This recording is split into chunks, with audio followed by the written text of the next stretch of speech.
बोल जयकारा बोल मेरे श्री गुरु महाराज की जय। श्री सतगुरुदेव भगवान की जय। गुरुमुखो, आज हम आप सबके लिए एक बहुत ही रूहानी सत्संग लेकर आए हैं। रूहानी सफर लेकर आए हैं। त्रिकुटी से सतलोक तक का सफर कि किस प्रकार का यह सफर होता है, क्या इसमें दिखाई देता है और कैसे हमें इसे तय करना है। तो प्रेमियों, इससे पहले आज हम इस सत्संग की शुरुआत करें।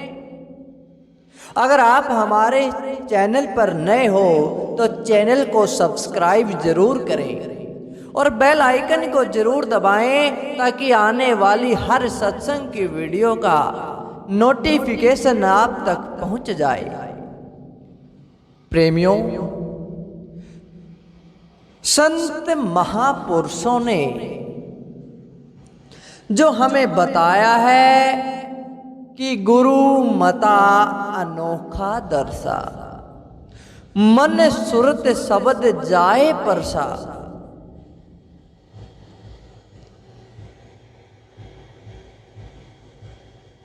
गुरु के कृपा से ही उनका दीदार होता है।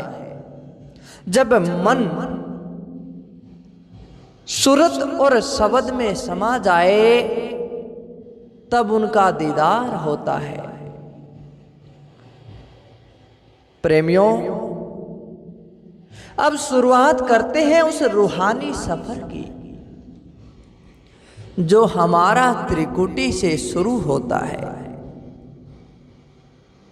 गुरुमुखो, संत महापुरुष कहते हैं कि पूरे गुरु की शिक्षा आश्चर्यजनक और अनोखी होती है, रूहानियत से भरपूर होती है। संत महापुरुषों ने बताया कि जब इस मन ने शब्द को पकड़ा तो अंतर के देशों में अजीब अजीब नजारे देखे, रूहानी दृश्य देखे। वहां अमृत के कटोरे भर भर के पीने से गुरुमुख के अंदर के पांचों विकार अर्थात काम, क्रोध, लोभ, मोह, अहंकार, ये पांचों चोर भाग गए।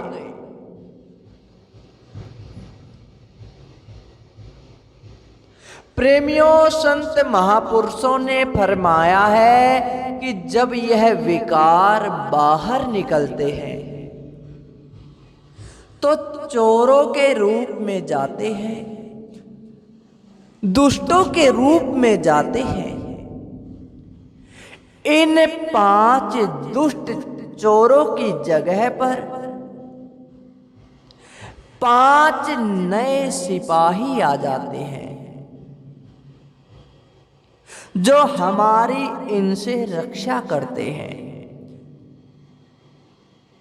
वो पांच सिपाही हैं शील, समा, संतोष, विवेक और दीनता। इन पांचों चोरों की जगह इन पांच सिपाहियों ने ले ली और वे अंदर में पहरा देने लगे कि अब कहीं फिर इन चोरों में से कोई घुस न आए।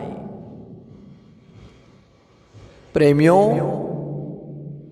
महापुरुषों ने कहा कि ध्यान में जाते जाते हमारी रूह ने, हमारी सूरत ने हजारों बाग देखे,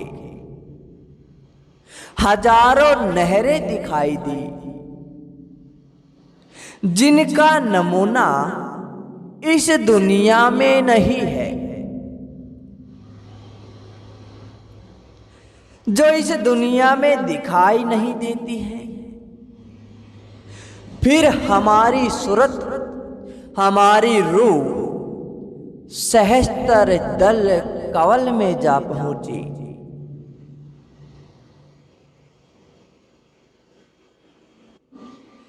जहां पर माया ने, रिद्धि सिद्धि ने अपना जाल फैला रखा था, वहां पर माया का पसारा और मन को लुभाने वाली अप्सराएं, नूरी नारियां आकर मर्दों को फुसलाती हैं कि हमें स्वीकार करो, हम तुमको दुनिया के बादशाह, विद्वान, पंडित, गुणी, ज्ञानी जैसा मशहूर बना देंगी। वे अप्सराएं तुमसे कहती हैं कि तुम आगे मत जाओ।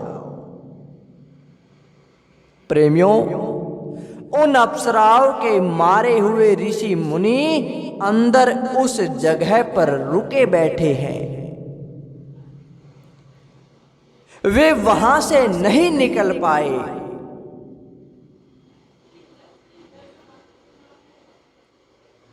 उसके आगे बंक नाल है, उसमें भी बहुत से ऋषि मुनि अटके हुए हैं।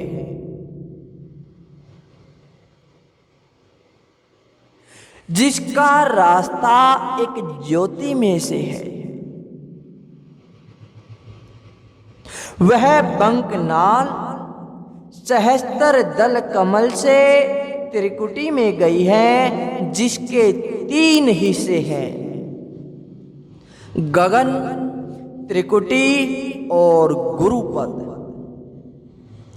इनमें से गुरुपद सबसे ऊंचा है और उसकी रचना ऐसी लुभावनी है कि हमारी सूरत, हमारी रूह वहां से वापिस आना नहीं चाहती, बार बार वहां जाना चाहती है। गुरुमुखो, आज हम आपको त्रिकुटी से सतलोक तक के सफर का संपूर्ण वर्णन कर रहे हैं, आपको सारा हाल सुना रहे हैं। आप अगर भजन करते हैं, ध्यान करते हैं, आप खुद को पता लगा सकते हैं कि आप कौन सी जगह पर पहुंचे हुए हैं, किस स्थान पर गए हुए हैं। कहीं आपको किसी माया ने अटका तो नहीं रखा। तो प्रेमियों, गुरुपद बड़ा ही लुभावना, बड़ा ही ललित करने वाला है, बड़ा आनंद आता है। हमारी रूह उस आनंद में लीन होना चाहती है। बंकनाल से सीधे हम त्रिकुटी में जाते हैं और त्रिकुटी में हमारे जन्म जन्मों का, हमारे पिछले सारे जन्मों के कर्म संचित होते हैं, हमारे कर्मों का भंडार रहता है। उस जगह पर अर्थात त्रिकुटी पर हमारी रूह को, हमारी सूरत को बहुत समय तक रहना पड़ता है, क्योंकि जब तक सारे कर्मों का नाश न हो जाएगा तब तक हम आगे नहीं जा सकते। प्रेमियों, जैसे तंबोली सुबह के वक्त रात के गले सड़े पान फेर फेर कर कैंची से गले हुए हिस्से काट कर फेंक देता है, वैसे ही शब्द रूह के कर्मों को त्रिकुटी में नाश करता है। त्रिकुटी में हमारे कर्मों पर स्याही फेर दी जाती है, सारे कर्म खत्म हो जाते हैं और एक यही रास्ता है जिससे हम पिछले और हमारे संचित कर्मों का नाश कर सकते हैं, नहीं तो हमें उनका भोग भोगना पड़ता है। बिना भोग भोगे इस प्रकार हम उसे खत्म कर सकते हैं। ऋषि मुनि देवी देवता भी गुरु पद की महिमा को नहीं जानते। उसके बाद आगे सुन्नत में जाकर किंगरी की आवाज आती है, किंगरी की आवाज पकड़ी जाती है। फिर वहां से मान सरोवर में स्नान किया जाता है। प्रेमियों, जो आप दुनिया में कैलाश मान सरोवर का स्नान करते हो वह व्यर्थ है। जो असली मान सरोवर का स्नान करने को कहा है वो यही हमारे अंतर में मान सरोवर का स्नान है, जिसमें स्नान करके हमारा मन निर्मल हो जाता है। किंतु यह स्थान भी बहुत गुप्त है। केवल सतगुरु की सहायता से ही हम इस मान सरोवर पर पहुंच सकते हैं। मान सरोवर में स्नान करके गुरु चरणों की मदद से महासुन के एक बड़े अंधकारमयी खंड को पार किया। महासुन में केवल अंधेरे का मैदान है और जो बहुत बड़ा है। उस महासुन को केवल सतगुरु की दया से, उसकी बख्शीश से ही पार किया जा सकता है। वहां पर भी बड़े गुप्त स्थान है, आगे जाने का रास्ता गुप्त है, केवल सतगुरु ही मार्गदर्शक बनते हैं। वहां से हमारी सूरत मुकामे अनाहू में जा पहुंची और मुकामे अनाहू से सीधा सतलोक का रास्ता है, जिसे सतगुरु का देश भी कहते हैं। सतलोक में जो रास्ता जाता है वह मुकामे अनाहू में से होकर जाता है। यह रास्ता भी गुप्त है,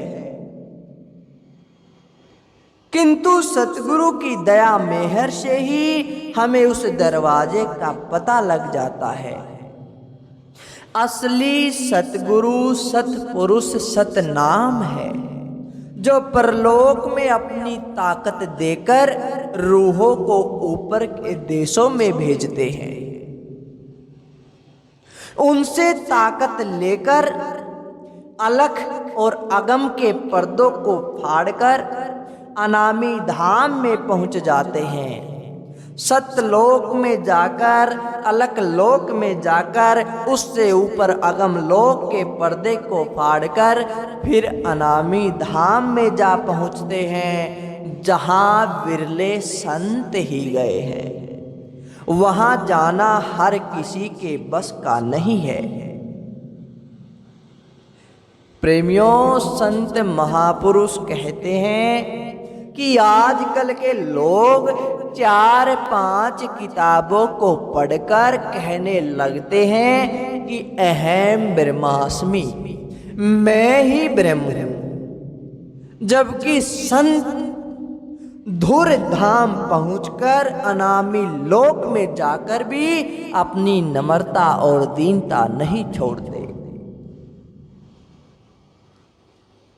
ऐसे होते हैं पूर्ण सतगुरु, जो सरताजों के सरताज होते हैं, बादशाहों के बादशाह होते हैं, लेकिन फिर भी पूरी तरह से दया से भरे होते हैं। लेश मात्र भी अहंकार की कोई चीज नहीं होती उनमें।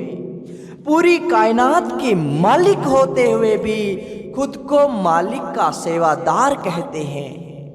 कभी खुद को ऊंचे पद की श्रेणी में नहीं रखते, हर चीज से वाकिफ होते हैं, कभी खुद की तारीफ तक नहीं करते और अपने शिष्यों को भी यही समझाते हैं।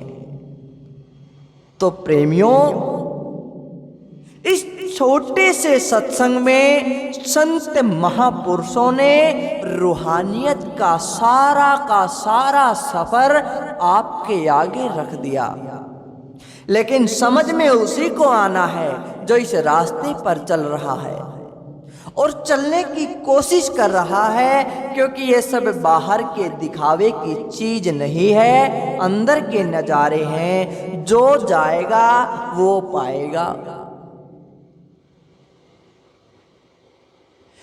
आप कितनी गंगा नहा लो, कितने मानसरोवर नहा लो, आपके कर्म, आपके पापों का नाश नहीं होगा। ये सब व्यर्थ है।